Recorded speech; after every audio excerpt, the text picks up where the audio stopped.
கேட்கறோம், எனக்கு வந்து இது நடக்கணும் அப்படின்னு அவங்கள்ட்ட சொல்றோம்னா அவங்க நமக்காக வந்து அல்லாட்ட வந்து ப்ரே பண்ணுவாங்க. ஆமா எங்க ஆயா கூட சொல்லுனேன், இந்த மாதிரி போய் மாதாவை கும்பிடுவாங்க அப்படின்னு கேட்டா ஏசப்பா தான கும்பிடணும் அப்படின்னு கேட்டா, இல்லடா மாதா வந்து க்ளோஸ்ல இப்ப நம்ம கேட்டு கூட கடவுள் இல்லன்னு சொல்லுவாரு, ஆனா மாதாம கேட்டா அவங்க அம்மா பண்ணிதான் ஆகணும் அப்படின்னு சொல்லி அதை பண்ண சொல்லுவாங்க. அதான் இது அந்த மாதிரிதான் டைரக்டா கும்பிடுறதுனால நீங்க கும்பிடலாம், இல்ல டைரக்டா இந்த மாதிரி தர்காவுக்கு வந்து இந்த மாதிரி யாராவது ஒருத்தவங்க இருப்பாங்க அவங்க நீங்க கும்பிடுறாலும் கும்பிடலாம். இல்ல நான் எதையுமே கும்பிட மாட்டேன், நான் எனக்கே எல்லாமே கரெக்டா நடக்குதுன்னா நீங்க அப்படியே இருந்துக்க. இது ஒருத்தவங்க நம்பிக்கையை பொறுத்தது. எல்லாம் அவனே அவங்க அப்பா படத்தை வச்சு டெய்லி கும்பிடுறான், கடன் வாங்காம இருப்பா கொஞ்ச நாளைக்கு கம்முன்னு அப்படின்னு. ஆமா இன்னும் கொஞ்ச நாள்ல எனக்கு தெரிஞ்சு இவன் செயின்ட் ஆயிடுவான்னு நினைக்கிறேன். இவனுக்கே ஒரு இது பண்ணலாம் நம்ம. தெய்வமே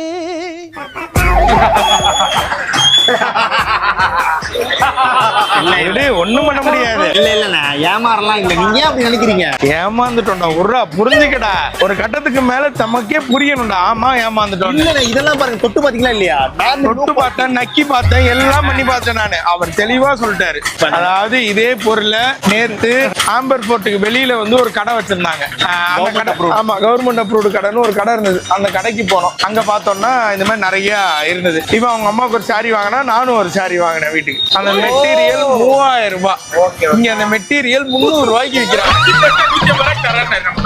இல்ல இது ஆனா அதே துணி அதே கலர். இன்னும் சொல்ல போனா அவங்க என்ன டைலாக் சொன்னானோ அச்சு பிசுறாம இவனும் சொல்றான், ஹேண்ட்மேட், ஹேண்ட் பிரிண்ட், இந்த பிரிண்ட் அந்த பிரிண்ட், ஃபுல் காட்டன், எதுவுமே ஆகாது, சாயம் போகவே போகாது, தண்ணில நினைச்சு புளிஞ்செல்லாம் காட்டுறான். இல்லங்க நம்ம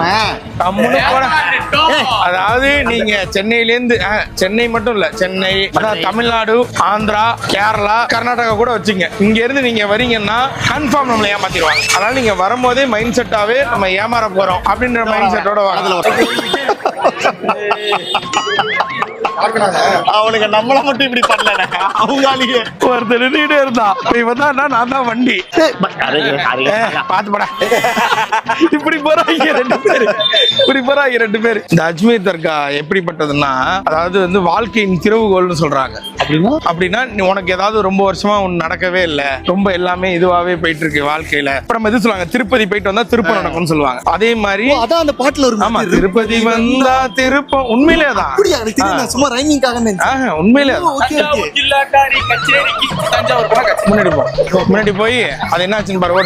அதனால திருப்பதி போனா திருப்பம் வர மாதிரி இந்த அஜ்மீர் வந்தோம்னா நமக்கு எதுவுமே வாழ்க்கையில் நடக்கல, எல்லாமே ஒரு மாதிரி டல்லா போயிட்டு இருக்குன்னா இங்க வந்ததுக்கு அப்புறம் ஏதாவது சேஞ்சஸ் நடக்குமா? இத வந்து அதிகமா இஸ்லாமிய நண்பர்களை விட இந்து நண்பர்கள் நிறைய நம்புவாங்க. ஐயோ அது பக்கத்துல இருக்கிறது நான் ஏமாந்தது. ரெண்டு பேருமே